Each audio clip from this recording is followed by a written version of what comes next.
मध्य प्रदेश के पूर्व मुख्यमंत्री और राज्यसभा सांसद दिग्विजय सिंह इंदौर पहुंचे थे, जहां पत्रकार वार्ता में दिग्विजय सिंह ने आगामी लोकसभा चुनाव, राम मंदिर व ईवीएम मशीन सहित राहुल गांधी द्वारा निकाली जा रही भारत जोड़ो न्याय यात्रा पर अपनी बात रखी। वहीं आपको बता दें, राम मंदिर को लेकर दिग्विजय सिंह ने कहा कि मैं उनसे पूछना चाहता हूं कि जिस हिंदू व्यक्ति ने मंदिर का निर्माण कराया है, मैं कहता हूं क्या संजय शुक्ला ने किसी मंदिर का निर्माण कराया है?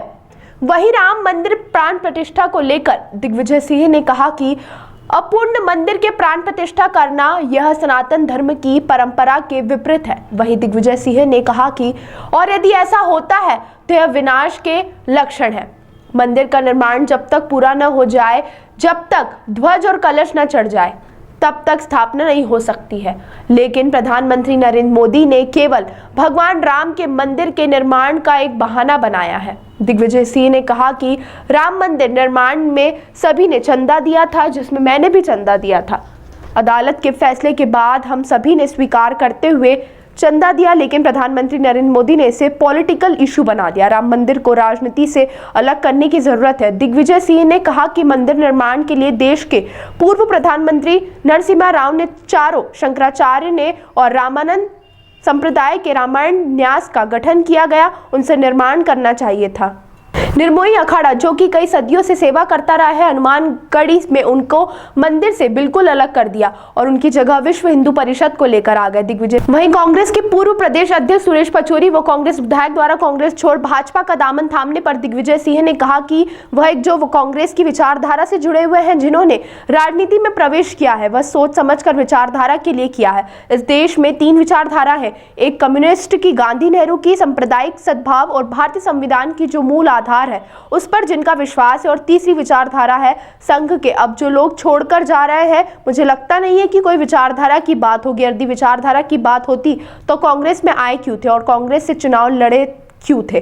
भाजपा के खिलाफ उन्होंने लड़ाई क्यों लड़ी? जिसको लेकर दिग्विजय सिंह ने कहा कि सत्ता और कुर्सी का राजनीति में कम से कम मेरे लिए उतना महत्व नहीं है जितना विचारधारा का है। मैं उनसे पूछना चाहता हूँ, जिस हिंदू व्यक्ति ने कोई मंदिर का निर्माण कराया है, मैं तो कहता हूँ संजय शुक्ला जी ने तो मंदिर का निर्माण कराया है, उनके परिवार ने, तो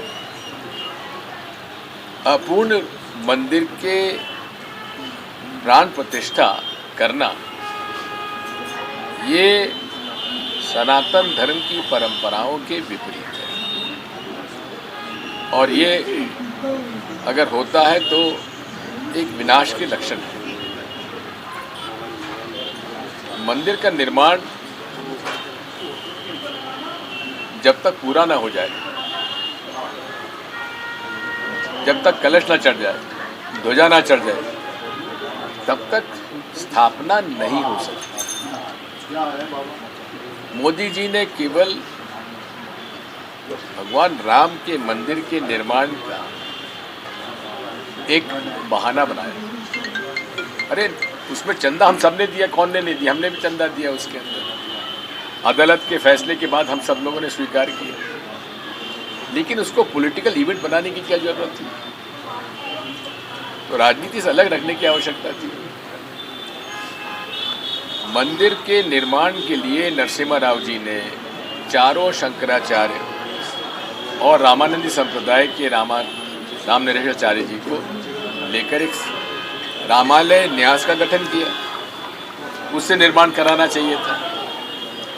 निर्मोही अखाड़ा, जो कि कई सदियों से सेवा करता रहा है हनुमानगढ़ी में और मंदिर में, उनको उससे बिल्कुल अलग कर दिया। विश्व हिंदू परिषद को ले आया। विश्व हिंदू परिषद कौन सा हमारे हिंदुओं की संस्था हो गई? 1965 में उसका गठन हुआ। हमारा सनातन धर्म हजारों वर्ष पुराना है। शंकराचार्य जी की पीठ 2500 साल पुरानी है। तो ये बिल्कुल गलत है। उनको कहीं ना कहीं डर था, उनकी ज़मीन है, कॉलोनियाँ हैं, बिल्डिंगें हैं, क्या क्या है। सर सुरेश पचौरी देखिए, बात यह है, 2 तरह के लोग होते हैं। एक वो हैं जो कि कांग्रेस की विचारधारा से जुड़े हुए हैं, जिन्होंने राजनीति में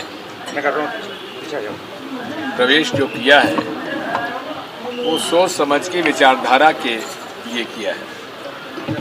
इस देश में 3 विचारधाराएं हैं, एक है कम्युनिस्टों की, एक है गांधी नेहरू की, सांप्रदायिक सद्भाव की,